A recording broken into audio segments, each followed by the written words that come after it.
Yo guys, balik lagi di channel La Football. Apa kabar lo semua? Semoga masih pada waras ya, di tengah padatnya aktivitas. Hari ini kita bakal bahas pemain yang lagi jadi bahan omongan, khususnya di dunia sepak bola Indo. Siapa lagi kalau bukan Calvin Verdonk, bek kiri yang baru aja join LOS Celil di League One. Cerita tentang dia tuh lagi rame banget. Ada yang excited karena ini sejarah baru, ada juga yang agak kecewa karena debutnya ternyata belum kejadian. Jadi episode kali ini bakal kita kulik tuntas.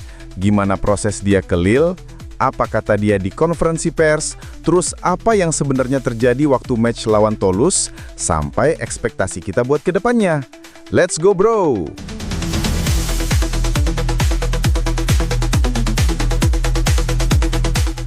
Kita ke Bang Jay dulu ya. Kapten kebanggaan kita main buat Sassuolo, baru aja dipercaya main full 90 menit dalam laga Serie A saat mereka menang 1-0 lawan Lazio.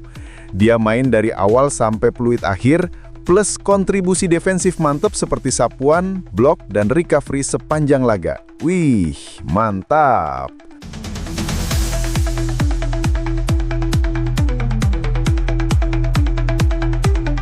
Back to Calvin, awal September 2025 kemarin, Lille resmi announce Calvin Verdonk sebagai pemain anyar mereka. Kontraknya 3 tahun, transfer fee sekitar 3 juta euro alias setara 57 miliar rupiah. Gila nggak tuh? Angka segitu buat pemain naturalisasi Indonesia, itu udah nunjukin kalau Lille emang serius lihat kualitas dia. Dan ini bukan sekedar transfer biasa. Verdonk literally jadi pemain Indonesia pertama yang main di Ligue 1. Kita udah pernah lihat pemain Indo main di Belanda, di Belgia, di Asia, tapi Ligue 1 tuh beda level bro. Ini Liga Top 5 Eropa, satu panggung sama nama-nama besar kayak Mbappe, Neymar dulu, sampai Messi juga pernah main di situ. Jadi milestone ini nggak bisa dianggap remeh. Fans Indo langsung hype, timeline bola literally penuh sama berita ini.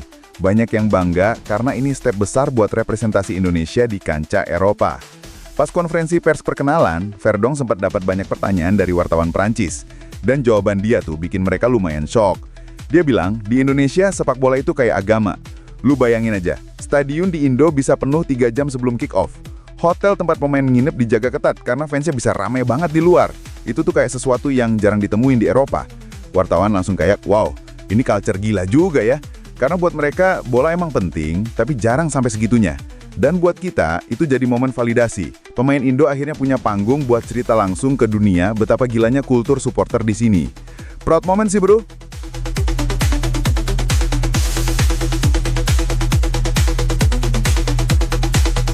Fast forward ke 14 September 2025.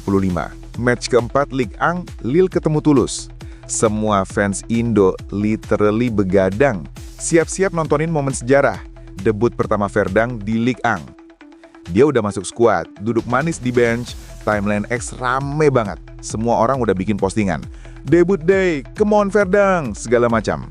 Tapi ternyata, sampai peluit akhir, dia nggak diturunin sama sekali. Jadi 90 menit full cuma jadi penonton. Rasanya campur aduk banget sih.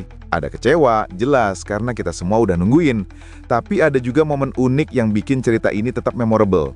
Karena di match itu, Ethan Mbappe, adiknya Kylian Mbappe, berhasil cetak gol pertamanya buat Lille. Jadi headline-nya bukan Verdonk debut, tapi Verdonk saksikan Ethan Mbappe bikin gol perdana. Fans Indo ada yang bercanda, ya udah nggak apa-apa, debutnya ditunda, tapi minimal Verdonk jadi saksi sejarah keluarga Mbappe. Jadi walaupun belum debut, tetap aja dia udah terlibat di cerita menarik di Lille.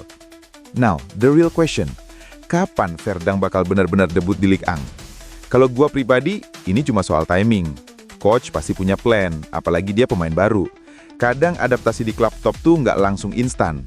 Harus belajar sistem main, chemistry sama tim, sampai soal fisik juga. Ligue 1 itu kan liganya keras banget, banyak duel fisik.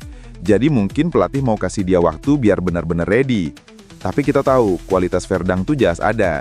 Crossing dia oke, punya tenaga buat main overlap, dan bisa kasih variasi di sisi kiri Lille. Dan yang paling penting, mentalitas dia udah teruji. Main di Indo dengan stadion penuh puluhan ribu orang, itu bukan hal kecil bro. Harapannya, once dia dapat kesempatan, dia bisa nunjukin kualitasnya. Karena impact-nya gede banget, bukan cuma buat karir dia, tapi juga buat image sepak bola Indonesia. Bayangin, ada pemain naturalisasi kita yang reguler main di Ligue 1. Itu bakal jadi inspirasi buat generasi muda, buat nunjukin kalau mimpi main di Eropa tuh bukan mustahil.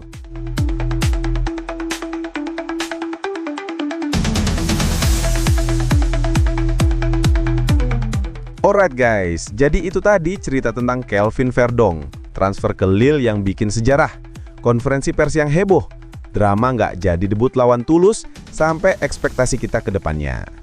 Menurut lo, kapan kira-kira Verdong bakal dapat debut pertamanya di Ligue 1? Minggu depan? Bulan depan? Atau harus nunggu lama? Drop jawaban lo di kolom komentar bro. Dan jangan lupa, kalau lo suka update seputar pemain Indo di luar negeri dan berita bola internasional, langsung aja subscribe channel La Football. Klik tombolnya sekarang, aktifin lonceng biar lo nggak ketinggalan info terbaru. Thanks sudah nonton, see you next time, and as always, peace out bro. Inilah sepak bola, and this is La Football.